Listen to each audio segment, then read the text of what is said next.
Madam, I'm taking this question on behalf of the Prime Minister. The appointment of the new Attorney General is in accordance with Article 35 of the Constitution. Ms. Sylvia Lim.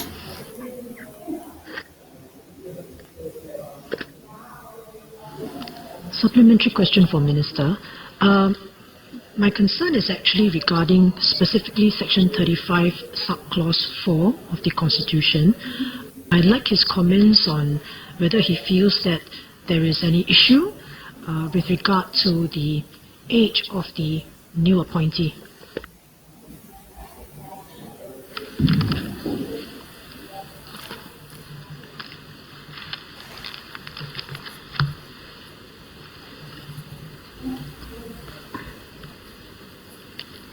Thank you,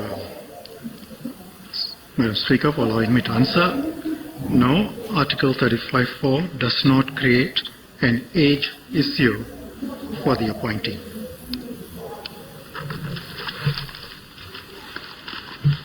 Ms. Lim. Yes, Madam. I have a different view of the article, and I'd like to ask Minister whether he agrees that this could be a reading of Article 35(4). And my view is this. Article 35(4) provides that the AG may be appointed for a specific period of time. And it also says that, subject to his being removed, he shall vacate his office at the expiration of the period, but subject as aforesaid, meaning subject to the removal clause, he shall otherwise hold office until the age of 60 years.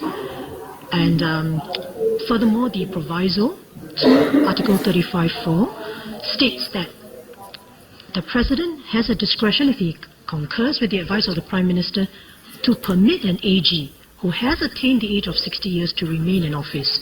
So my question is, the article does not seem to contemplate the appointment of a new AG who is more than 60 years old to assume the post.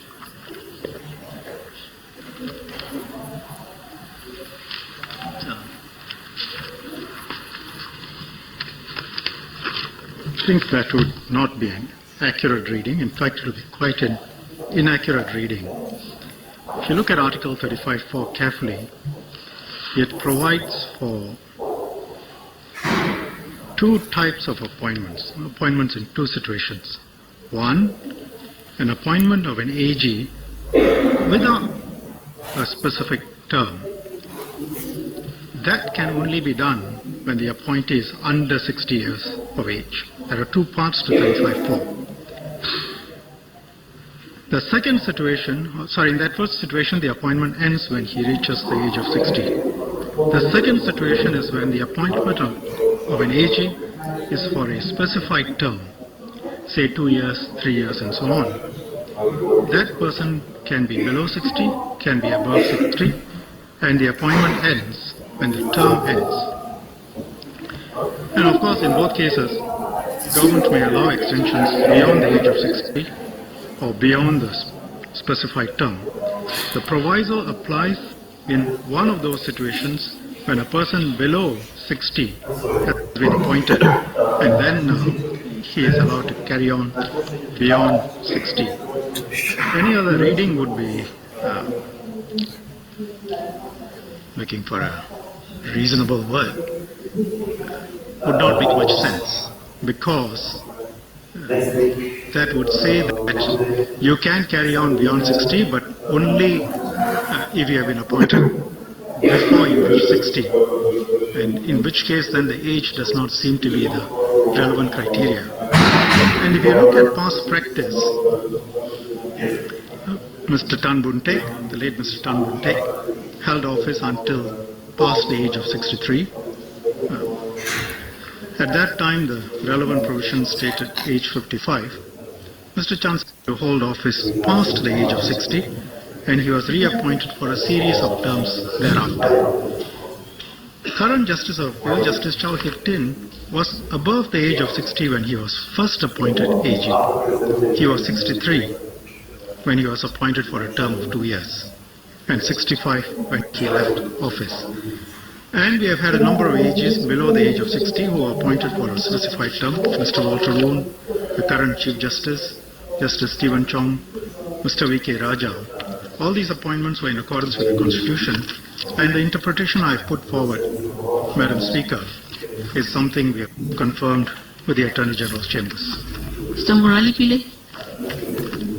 Madam, may I ask? Indeed, please. Ms. Lim, you've already asked two clarifications. Clarification Madam, given. I am still not satisfied with the Minister's answer. May I just ask? One final clarification. Thank you, Madam.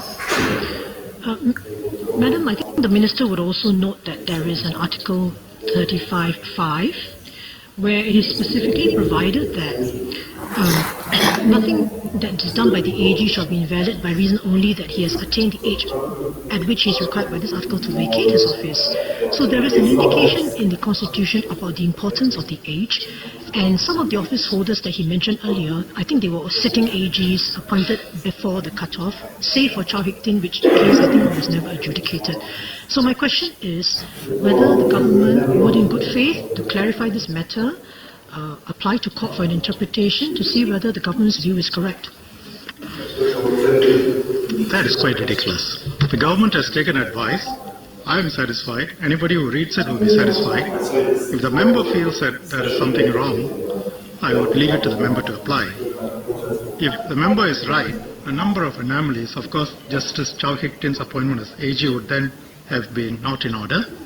Secondly, if you look at Article 35(5), so according to the member then, if a person is above 60, then Article 35(5), since it only applies before the age of 60, then what happens to decisions taken by those people?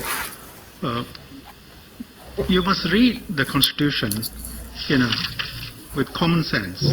The Attorney General, I'm reading 35(4), may be appointed for a specified period, and that's the term appointment, and if he was so appointed, shall, subject to Clause 6, vacate his office at the expiration of that period. But subject as opposite, shall otherwise hold office until he attains the age of 60. So he clearly envisages two different types of appointments.